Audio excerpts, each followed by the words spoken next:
Shalom, masih pengajaran dari kitab Yakobus dan kita sampai sekarang ke pasal yang kelima, saudaraku, tentang keadaan akhir zaman. Kita melihat dari keadaan apa yang terjadi hari-hari ini, yang kaya bertambah kaya, yang miskin bertambah miskin, dan jurang antara yang kaya dengan yang miskin makin melebar. Di sini kita lihat sebetulnya meskipun tidak nyembah patung, tapi kebanyakan kita termasuk yang menyebut dirinya orang percaya menyembah Mammon.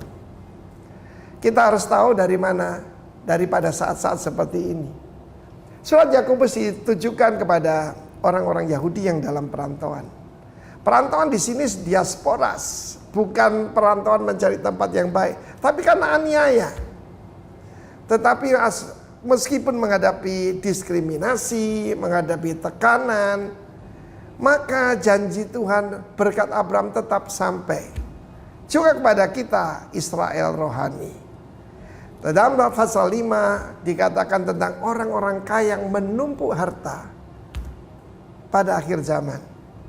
Ada orang tanya kepada saya, Pak, apakah corona ini adalah tanda akhir zaman? Saya katakan dengan jelas, ya jelas dalam firman Tuhan akan disebutkan.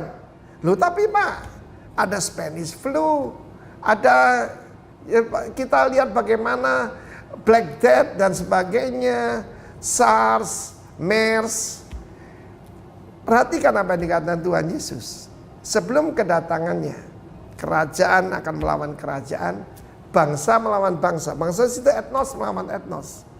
Meskipun kita jadi didik begini hebat, rasialisme mendadak timbul. Antara yang putih dengan hitam, yang putih dengan yang kuning. Saudara yang kasih Tuhan, kita sebagai warga kerajaan, kita ini buta warna. Ya, kita tidak membedakan satu dengan yang lain.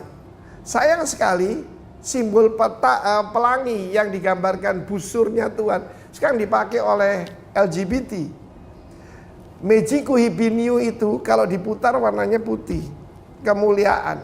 Ya, kita melihat bagaimana firman Tuhan mengatakan mereka menumpuk harta, bahkan mereka menindas, yaitu pekerja-pekerja mereka. Saya mau katakan pada orang-orang kaya, firman Tuhan mengatakan emasmu akan berkarat dan pakaianmu akan dimakan oleh ngangak. Liwat apa kejadian? Cuma yaitu virus ini begitu lemah, kena sabun mati. Obat tidak bisa menolong. Kena sabun, dia akan istilahnya nyunyut kena air. Tapi manusia tidak berdaya. Perusahaan-perusahaan pada jatuh. Ya saham-saham pada jatuh.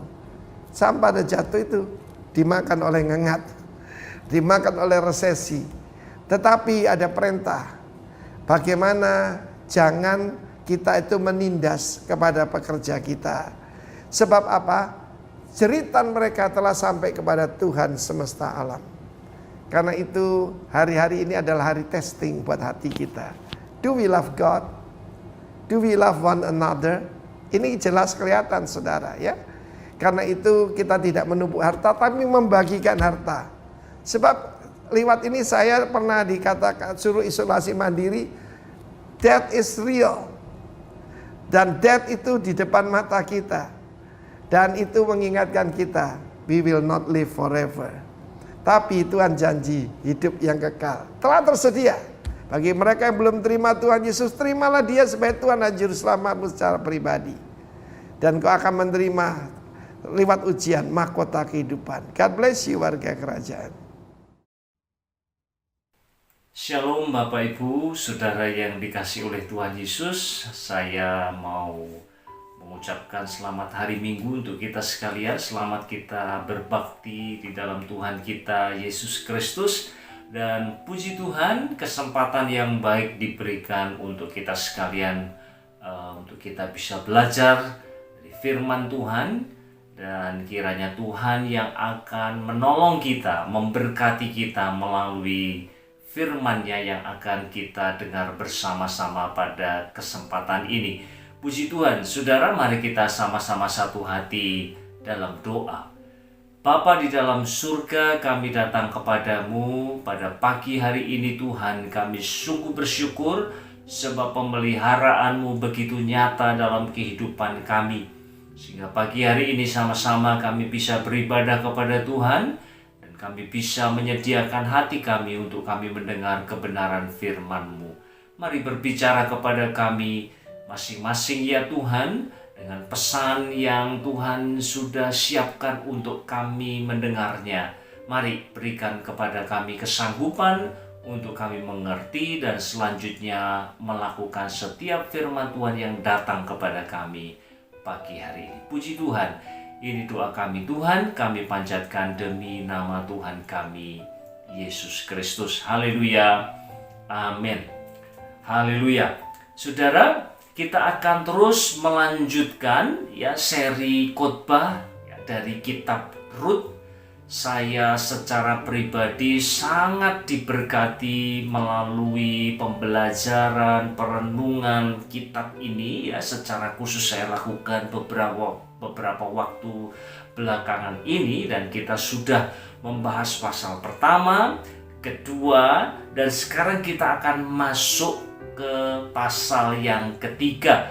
Dan saya memberi judul firman Tuhan pada kesempatan ini, melangkah bersama Allah.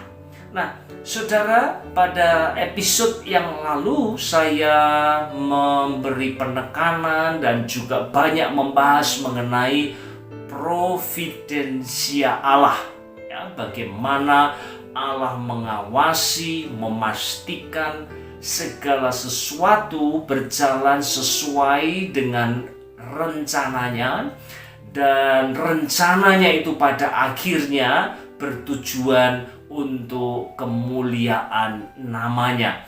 Jadi secara umum providensia itu berbicara mengenai rencana Allah. Dan kita tahu bersama-sama setelah mempelajari pasal pertama dan kedua dari kitab Rut, bahwasanya memang Allah tidak digambarkan itu mengerjakan perkara-perkara yang dahsyat, adikodrati, berfirman secara langsung dengan penuh otoritas, tidak. Tetapi bukan berarti Allah tidak bekerja. Allah bekerja secara senyap namun pasti. Dan jangan pernah khawatir, kalau Allah bekerja, Dia tidak pernah bekerja tanpa agenda. Allah selalu punya agenda yang jelas, tujuan yang jelas yang akan Dia capai, seperti yang Dia sudah tetapkan dari semula. Nah, itu bagiannya Tuhan, saudara. Ada pula bagian kita, dan ini yang sekarang kita mau belajar bersama-sama. Allah punya rencana yang besar, dan rencana Allah itu terus berlangsung di dalam dan melalui hidup kita. Namun demikian, saudara, harus kita ingat bahwa Allah tidak menggenapi rencananya itu hanya dengan dirinya sendiri, tidak, tetapi kita juga harus bekerja sama dengan Allah. Sebabnya firman Tuhan saya beri judul melangkah bersama dengan Allah, sehingga pada akhirnya rencananya yang besar itu boleh digenapi dalam dan melalui hidup kita. Nah, saudara, saya mau menyampaikan dua kebenaran sederhana yang akan kita pelajari bersama-sama dari pasal 3 dari kitab Rut, ya, supaya kita bisa berjalan bersama dengan Allah. Yang pertama, saudara, saya menggunakan analogi seseorang yang mengenakan pakaian, ya. Nah, sebelum dia mengenakan pakaian yang baru, dia harus menanggalkan pakaiannya yang lama, ya. Nah, apa yang perlu ditanggalkan? Nanti apa yang perlu dikenakan? Dua hal ini yang kita akan bahas bersama-sama. Yang pertama, saudara, tanggalkan segala macam kekecewaan.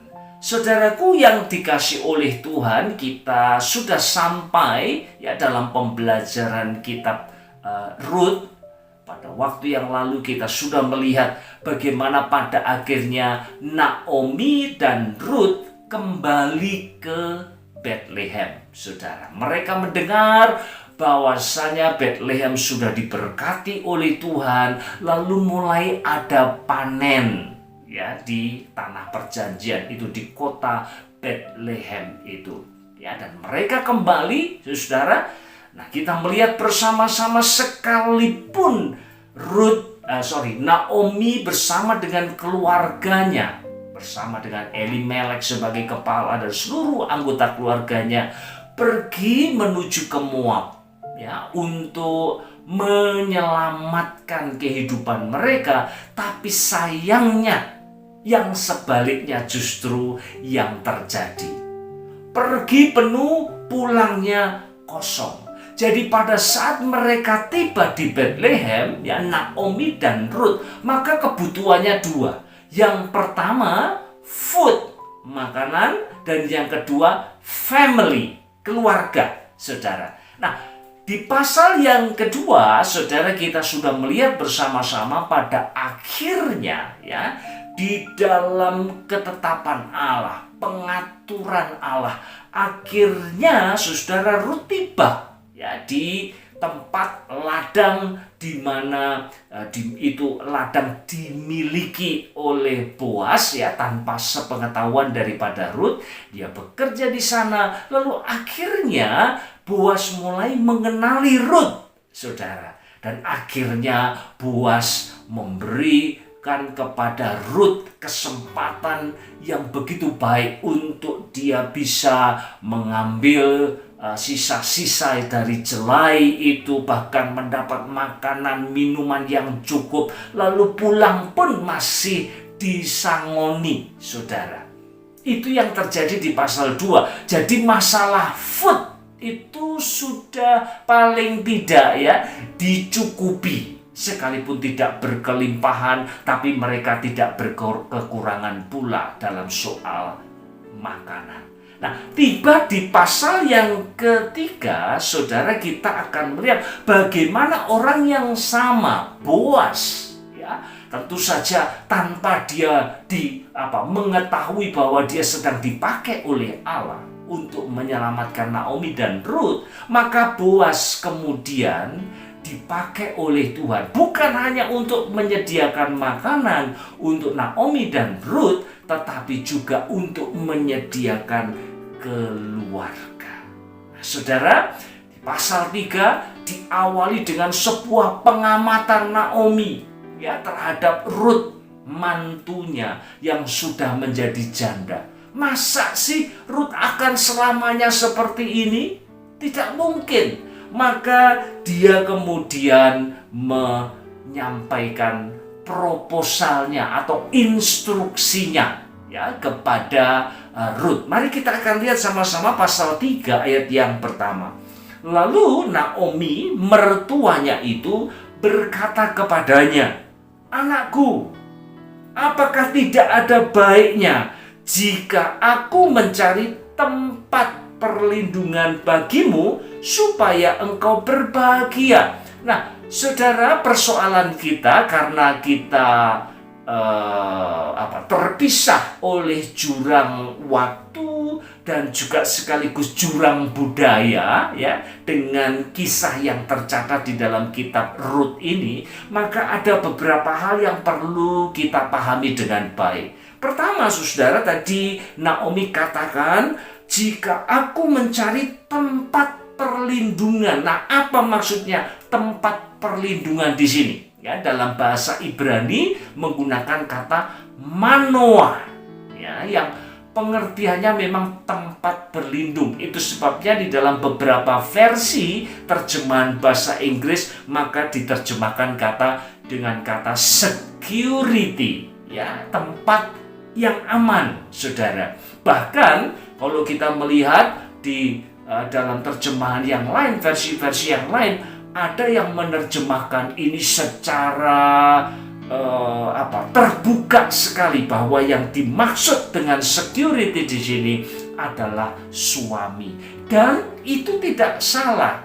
Kenapa tidak salah saya katakan demikian? Oleh karena yang lalu saya sudah singgung, saudara, ya, pada zaman itu seorang wanita Yahudi tanpa suami itu berarti dia tanpa perlindungan dan tanpa persediaan, saudara. Kehidupannya betul-betul menyedihkan, ya, bergantung pada belas kasihan, ya, orang lain. Nah, itu sebabnya pada saat Naomi melihat keadaan Ruth yang sedemikian, maka kemudian muncullah harapan di dalam hatinya bahwa saya harus berhasil mencarikan tempat perlindungan bagi Ruth. Ya, jadi dengan kata lain, saudara, Naomi tahu benar bahwa ini saatnya kita harus meninggalkan zona ini dan mulai bergerak maju. Dengan kata lain, barangkali Naomi mau mengatakan kepada Ruth, it's time to move. Ya, ini saatnya untuk kita bergerak. Mari kita baca ayat-ayat yang selanjutnya. Ayat 2, masih di pasal 3. Maka sekarang, bukankah Boas yang pengerja-pengerjanya perempuan telah kau temani itu adalah sanak kita? Dia pada malam ini menampi jelai di tempat pengirikan. Maka mandilah dan beruraplah. Pakailah pakaian bagusmu dan pergilah ke tempat pengirikan itu. Tetapi janganlah engkau ketahuan kepada orang itu sebelum ia selesai makan dan minum. Nah, mari saudara, ini ada beberapa hal yang kita perlu perjelas di sini, ya. Saudara, tadi dikatakan, bukankah Boas itu sanak kita? Ya, sanak kita. Nah, ini ada sebuah konsep yang banyak dibahas di dalam Perjanjian Baru, ya. Dalam bahasa Ibrani itu Goel, ya, yang kemudian dalam bahasa Inggris sering diterjemahkan dengan kinsman redeemer, ya, sanak penebus, saudara. Nah, di dalam kitab Taurat, ya, saudara, di dalam kitab-kitab Pentatuk, 5 kitab pertama dalam Perjanjian Lama, maka sudah diatur di sana, ya. Contoh kasus misalnya begini, kalau ada seseorang yang kemudian jatuh begitu miskin, sudah berhutang dan kemudian tidak mampu membayarnya, maka dia akan menjual dirinya sebagai budak. Nah, kalau ada seorang saudara, ya, dari orang tersebut yang mampu, maka dia punya kewajiban untuk menebus saudaranya yang telah menjadi budak itu. Nah, itu diatur dalam Imamat pasal 25 ayat yang ke-48. Lalu kemudian yang kedua, kalau ada seseorang kemudian dibunuh, maka saudaranya, ya, saudaranya itu punya hak untuk membalaskan, ya, darah ganti darah itu. Itu diatur dalam Bilangan 35 ayat yang ke-19. Lalu juga kalau tanah yang dimiliki seseorang kemudian dijual karena jatuh miskin, sekali lagi, maka seorang saudara berkewajiban untuk, ya, membelinya kembali demi saudaranya itu. Lalu yang terakhir, saudara, itu soal tanah itu diatur dalam Imamat 25 ayat yang ke-25. Lalu juga kalau ada seorang, ya, saudara menikahi seorang wanita, lalu kemudian orang tersebut mati dan istrinya tidak punya anak, maka kemudian salah seorang dari saudara dari orang tersebut harus menikahi wanita itu, ya, supaya bisa menyambung keturunannya, saudara. Jadi ada 3 kewajiban di sini. Pertama-tama yang perlu diselamatkan siapa atau apa? Orangnya dulu. Kalau dia diperbudak harus dibebaskan, ya. Kalau dia dibunuh, maka yang membunuh harus menanggung akibatnya, ya. Lalu selain itu, tanah, ya, tanah kepemilikan. Jadi orangnya selamatkan, kepemilikannya, apa yang jadi miliknya diselamatkan, dan yang terakhir keturunan. Dia juga bertanggung jawab untuk memberikan keturunan kepada istri yang ditinggal saudaranya itu. Nah, pada saat Naomi memikirkan hal ini, maka muncul dalam pikiran, kalau demikian, Boaslah harapan kita. Nah, itu sebabnya Naomi kemudian memberikan instruksi kepada Ruth supaya dia mandi dan berurap. Nah, saudara, kita tahu bersama-sama bahwa wanita Yahudi, kalau kemudian dia ditinggal oleh orang yang dia kasihi, terutama suami begitu, nah maka dia harus mengenakan kain kapung, ya, biasanya warnanya gelap begitu, untuk menunjukkan bahwa dia masih dalam masa perkabungan. Nah, tetapi saudara, ini yang disadari oleh Naomi, tidak boleh kita tinggal terus di situ. Kita harus bergerak maju. Maka kemudian dia mengatakan kepada mantunya, mandi dan beruraplah, pakailah bajumu yang terbaik. Ya, ini artinya apa? Sekali lagi, it's time to move. Nah, saudaraku yang dikasih oleh Tuhan, ada banyak hal yang sepertinya paralel, ya, antara apa yang terjadi pada Naomi dan Ruth dengan keadaan kita dewasa ini, saudara. Ya. Saya kira kita tidak perlu panjang lebar lagi mengatakan hal ini, tetapi semua sekarang ini kita sedang mengeluh karena kesulitan-kesulitan yang menimpa kehidupan kita. Nah, tanpa kita sadari, saudara, bisa jadi kemudian kita menjadi kecewa. Nah, saya kemarin coba untuk mencari tahu, saudara, arti kata disappointment, ya, dalam bahasa Inggris itu gabungan dari kata dis, ya, dan appointment sebenarnya. Ya, appointment itu penetapan, pengaturan, ya, perjanjian, ya, berkaitan dengan sebuah rencana. Lalu dis inilah yang merusak, ya. Lalu sesuatu didahului dengan dis itu berarti, ya, misalnya disfungsi itu berarti sudah tidak berfungsi, ya. Jadi menegasikan apa yang selanjutnya dikatakan. Nah, demikian pula dengan kata disappointment itu, ya. Artinya bahwa apa yang kita rencanakan, apa yang kita impikan, apa yang kita tetapkan sebagai goals dalam kehidupan kita, gara-gara pandemi COVID-19 ini, maka semuanya jadi berantakan, saudara. Akibatnya apa? Nah, kita bisa jadi menjadi orang-orang yang disappointed. Artinya, orang kalau kecewa itu berarti apa yang menjadi ekspektasinya, harapannya itu tidak terpenuhi. Dan biasanya, saudara, ini umum sekali. Orang kalau harapannya itu tidak terpenuhi, maka pasti dia akan mulai marah. Ya, dan pada akhirnya tidak jarang orang kemudian menyerah di tengah jalan, saudaraku yang dikasih oleh Tuhan. Apalagi kecenderungannya adalah kemudian orang menempatkan dirinya itu sebagai korban. Ya, kapan hari saya dengar, ya, cerita bahwa ada satu keluarga, ya, yang, ya, sudah percaya Tuhan, tapi akhirnya itu rumahnya terbakar, pabriknya terbakar, lalu dia menjadi kecewa sampai akhir hidupnya. Dia tidak pernah kembali kepada Tuhan. Kenapa?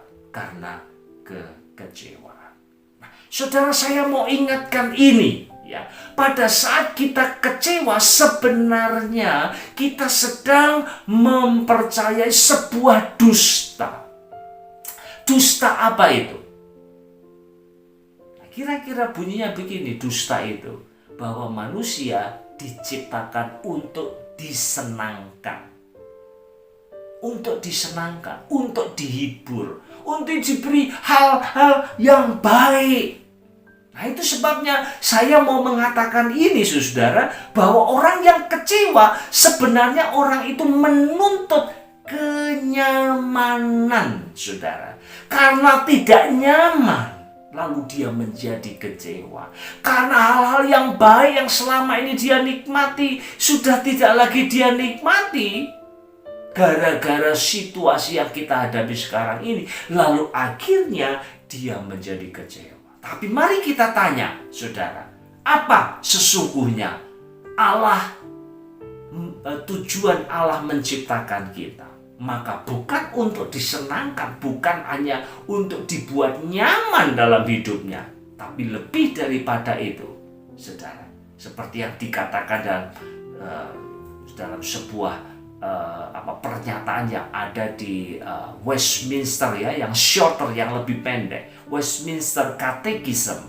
Di sana dikatakan, ya, the chief end of man is to glorify God and to enjoy Him, Allah, ya, forever.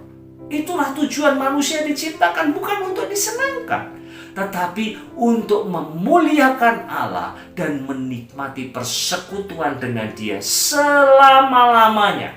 Nah, masalahnya, saudara, seringkali kalau kita sudah nyaman dalam hidup kita, kita lupa Tuhan. Kita gagal untuk membangun hubungan yang baik dengan Tuhan. Nah, itu sebabnya saya percaya, barangkali, saudara, kenapa Tuhan izinkan pandemi ini terjadi? Mungkin ini sebuah panggilan supaya kemudian kita akan hidup kembali sesuai dengan tujuan yang Allah tetapkan bagi kita. Jadi itu yang pertama, saudara. Kembali ke analogi tadi. Mau berjalan bersama dengan Allah, melangkah dengan Allah, maka pertama-tama tidak ada beban dulu. Ya. Kekecewaan harus ditanggalkan. Lalu setelah itu apa? Mengenakan jubah karakter, saudara. Nah, ini yang kita juga akan melihat bersama-sama di dalam episode kali ini, ya, di pasal yang ketiga dari kitab Rut. Tadi dikatakan, saudara, bahwasanya Naomi kemudian menginstruksikan kepada Rut untuk mandi, berurap, pakai baju yang bagus, lalu pergi ke tempat pengirikan, saudara. Nah, ini menarik sekali, ya. Tempat pengirikan itu adalah tempat di mana orang-orang Yahudi setelah panen besar lalu merayakan panen itu. Selain daripada itu, mereka biasanya juga, ya, supaya hasil panenan itu tidak dirampok, dijarah orang, maka kemudian mereka harus mengamankannya, jaga-jaga. Jadi orang juga tidur di situ. Nah, sayangnya karena itu perayaan, ya, biasa ada pesta, makan, minum, bahkan sampai mabuk, maka biasanya di tempat-tempat seperti itu seringkali disusupi oleh perempuan-perempuan sundal. Nah, itu sebabnya Hosea pasal 9 ayat yang pertama memberitahukan kepada kita bahwa Allah mencela Israel karena di tempat pengirikan itulah terjadi pelacuran. Saudaraku yang dikasih oleh Tuhan. Jadi ini tempat yang rawan, ya, tempat yang penuh dengan pencobaan. Nah, tapi mari kita akan lihat, ya, dalam kaitan dengan kisah Rut ini. Saya lanjutkan, ya, pembacaan kita ayat yang ke-6. Sesudah itu pergilah ia ke tempat pengirikan dan dilakukannya tepat seperti yang diperintahkan mertuanya kepadanya. Lalu ayat yang ke-7. Setelah Boas habis makan dan minum dan hatinya gembira, datanglah ia untuk membaringkan diri tidur pada ujung timbunan jelai itu. Kemudian datanglah perempuan itu dekat dengan diam-diam, disingkapkannya selimut dari kaki Boas dan berbaringlah ia di situ. Nah, saudara, saya mau kita fokus pada dua kata penting di sini, ya, yaitu disingkapkan selimut lalu dia berbaring di situ. Nah, saudara, memang betul, ya, dalam bahasa Ibrani ini konotasinya itu bisa seksual, ya, bisa seksual, bahkan itu bisa dalam pengertian hubungan seksual. Tapi apakah benar demikian? Nah, mari kita lanjutkan dulu ceritanya ya, ayat yang ke-8. Pada waktu tengah malam dengan terkejut terjagalah orang itu, lalu meraba-raba ke sekelilingnya. Ini bicara Boas ya, yang sedang tertidur ya, lalu selimutnya disingkapkan di bagian bawah kakinya, lalu Rut tidur di situ. Dan ternyata ada seorang perempuan yang berbaring di sebelah kakinya. Bertanyalah ia, "Siapakah engkau ini?" Lalu jawabnya, "Aku Rut, hambamu. Kembangkanlah kiranya sayapmu melindungi hambamu ini, sebab engkaulah seorang kaum yang wajib menebus kami." Nah, lagi-lagi saudara, kita perlu memahami beberapa hal di sini. Yang pertama, perkataan ini, "Kembangkanlah kiranya sayapmu melindungi hambamu ini." Bahasa Inggris, "Spread your wings over your servant." Saudara, ya. Apa artinya ini? Kiranya sayapmu melindungi hambamu ini. Nah, kalau kita atret ya ke pasal yang kedua, ayat yang ke-12, pertama kali Boas ketemu dengan Rut, maka dia memanjatkan doa, kiranya Allah Israel ya, di bawah sayapnya engkau akan datang berlindung. Ya. Jadi ini jelas, ini teologinya orang Yahudi pada umumnya. Tempat perlindungan yang paling aman adalah di bawah kepak sayapnya Yahweh. Ya. Nah, pada saat Rut datang dan mengatakan itu, ya, "Kembangkanlah kiranya sayap," maka sebenarnya Rut, ya, dia yang sudah bersama dengan Naomi sekian lama, pikirannya mulai terpengaruh dengan pola pikir teologis orang-orang Yahudi. Jadi pada saat dia datang kepada Boas, dia melihat bahwa Boas itu adalah perpanjangan dari tangan Allah. Saudara, atau perpanjangan dari sayapnya Allah yang terjangkau olehnya. Jadi kalau demikian sudah terjawab, ini bukan soal seksual, tidak ada konotasi seksual sama sekali. Tapi pada saat kemudian Rut datang menyingkapkan selimut kaki Boas dan dia berbaring di bawahnya, maka itu menunjukkan bahwasanya Rut sudah betul-betul menyerahkan dirinya bongkokan kepada Boas. It is a sign of a total submission. Saudara, ini tanda bahwa dia berserah penuh kepada Boas. Jadi kalau demikian, boleh dikatakan ini bersih, ya, ini bersih, ini pure, tidak ada unsur seksual di situ terjadi, ya. Ditambah lagi kalau kita baca ayat yang ke-10, lalu katanya, "Diberkatilah kiranya engkau oleh Tuhan." Ini kata Boas ya kepada Rut. "Sekarang engkau menunjukkan kasihmu lebih nyata lagi daripada yang pertama kali itu. Karena engkau tidak mengejar-ngejar orang-orang muda, baik yang miskin maupun yang kaya." Nah, ini gabungan saudara ya. Ada unsur doanya, "Diberkatilah engkau," lalu ada unsur pujian. Dan perhatikan di sini bagaimana Boas memperlakukan Rut. Ya, dia sebut sebagai anakku. Lalu dikatakan bahwa engkau tidak mengejar orang-orang muda. Jadi kemungkinan besar, saudara, Boas pada waktu itu sudah tidak lagi muda. Ada yang mengatakan kemungkinan dia seusia dengan ayah mertua daripada Rut, yaitu Elimelek. Sudah tidak lagi muda, dia sudah cukup tua. Tapi ya, Rut yang sebenarnya bisa jadi, saudara ya, dia tidak mau tahu dengan hukum Yahudi, ya, tidak mau tahu dengan kultur Yahudi, lalu kemudian dia pilih jadi orang bebas, lalu cari anak muda daripada cari si tua bangka ini. Bisa jadi demikian, tetapi Rut tidak demikian. Dan itu disadari oleh Boas. Sehingga sebenarnya apa yang diungkapkan Boas kepada Rut di ayat yang ke-10 ini merupakan sikap hormat dan penghargaan. Dan perhatikan tadi ya saudara, engkau bahkan menyatakan kasihmu lebih nyata lagi. Ya, yang pertama dia meninggalkan Moab, itu berarti meninggalkan sanak keluarganya di sana dan lebih memilih untuk mengabdi kepada ibu mertuanya yaitu Naomi. Itu yang pertama.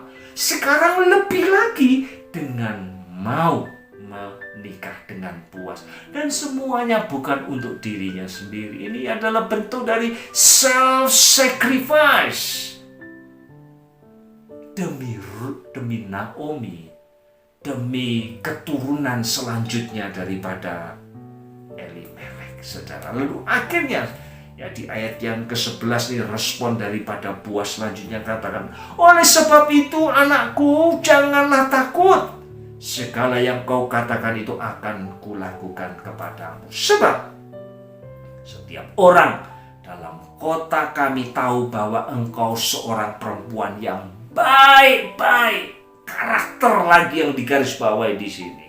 Ya, pakai istilah kail, ya kail. Ini konotasinya militer, kekuatan, ya seorang yang kail, perempuan yang kail. Itu berarti dia seorang perempuan yang punya inner strength, ya punya batin yang luar biasa. Saudaraku yang dikasih oleh Tuhan, sungguh ini sesuatu yang menurut saya eksepsional. Ini luar biasa. Kenapa? Karena Rut berasal dari Moab. Ya, Moab sendiri itu hasil incest.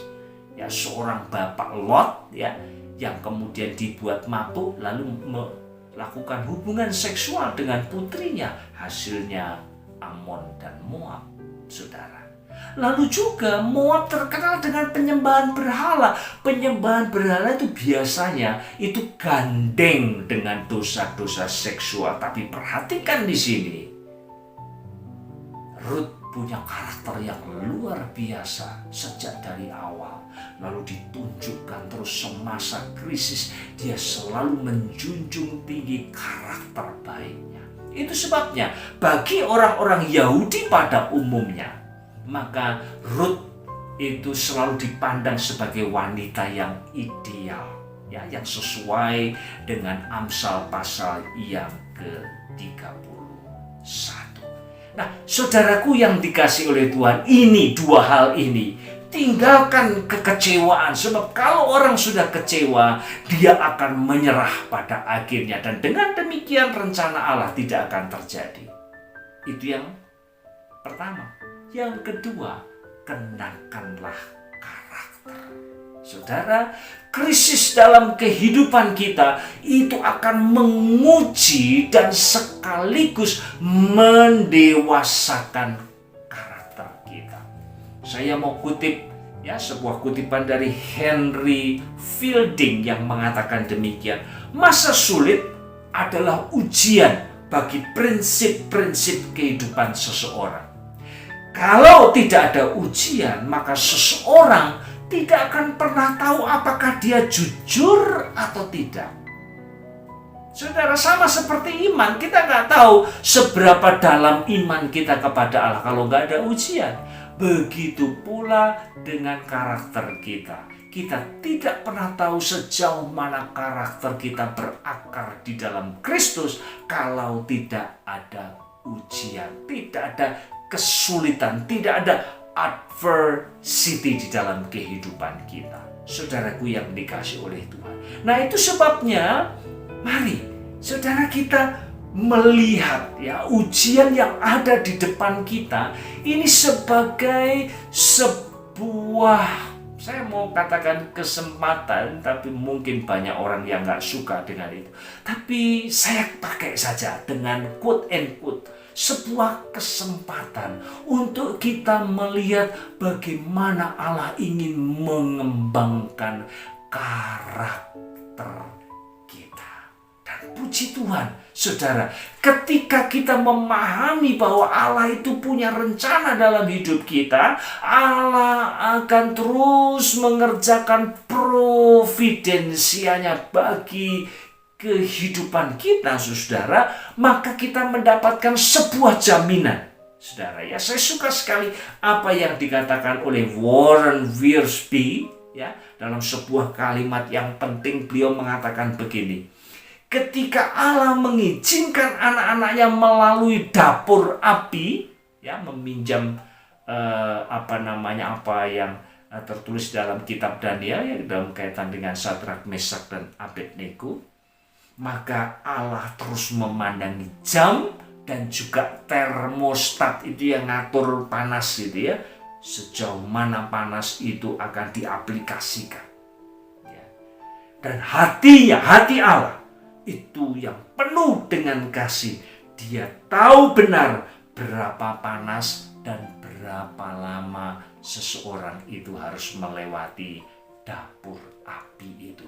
Jadi dengan kata lain, saudara, saat ini memang sulit. Tetapi ingat, ketika kita berhasil move on, ya, kita maju terus dan kemudian menjaga sungguh-sungguh karakter kita, menjunjung tinggi karakter dalam kehidupan kita, maka Allah, Dia tahu benar, Dia akan terus mengawasi jam. Artinya, ya, pasti akan ada waktunya, saudara. Lalu juga Allah akan menentukan sepanas apa. Artinya Tuhan betul-betul mau memurnikan karakter kita. Ya, seperti emas pada akhirnya ketika dipanasi tahap tertentu sekian lama, maka emas itu akan semakin murni. Saudaraku yang dikasihi oleh Tuhan, kiranya Tuhan akan menolong kita. Lakukan bagian kita, saudara. Lalu selanjutnya serahkan kepada Tuhan. Dan saya percaya itulah cara kita bisa terus melangkah bersama dengan Tuhan. Amin. Saudara, kiranya firman Tuhan memberkati kita semua. Mari kita tutup dalam doa. Bapa di dalam surga, kami sungguh bersyukur kami diberi kesempatan untuk kami terus bisa mempelajari kitab Rut yang adalah bagian daripada firman-Mu. Kami sudah belajar banyak. Saatnya Roh Kudus akan menolong kami supaya apa yang kami pelajari dari waktu ke waktu ini, Tuhan, bisa kami wujudkan dalam kehidupan kami secara nyata. Terima kasih berkat-Mu atas jemaat-Mu, ya Tuhan, di GBI Rock Malang. Terima kasih Tuhan. Demi nama Tuhan kami Yesus Kristus, mengucap syukur, kami berdoa. Amin. Tuhan memberkati.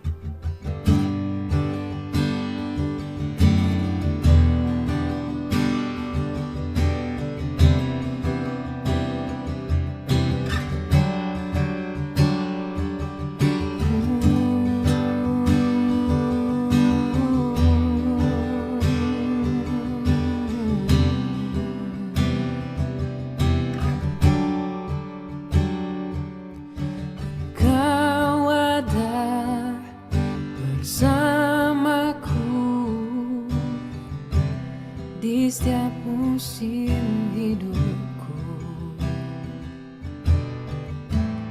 tak pernah Kau biarkan ku sendiri.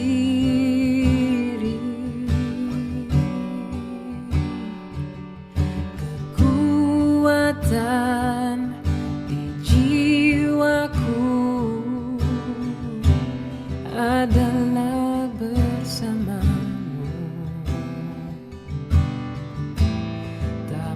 Aku ragukan kasih-Mu.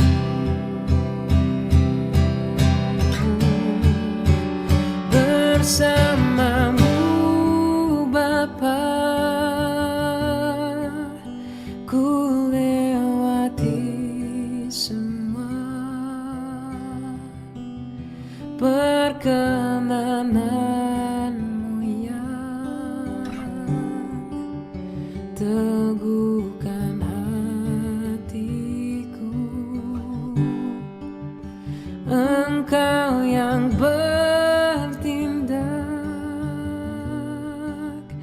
memberi pertolongan. Anugerah-Mu besar melimpah bagiku.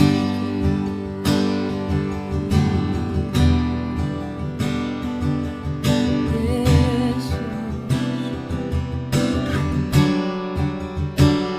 terima kasih.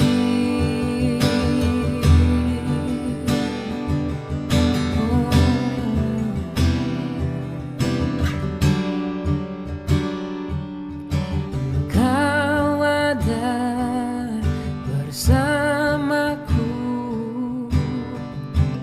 di setiap musim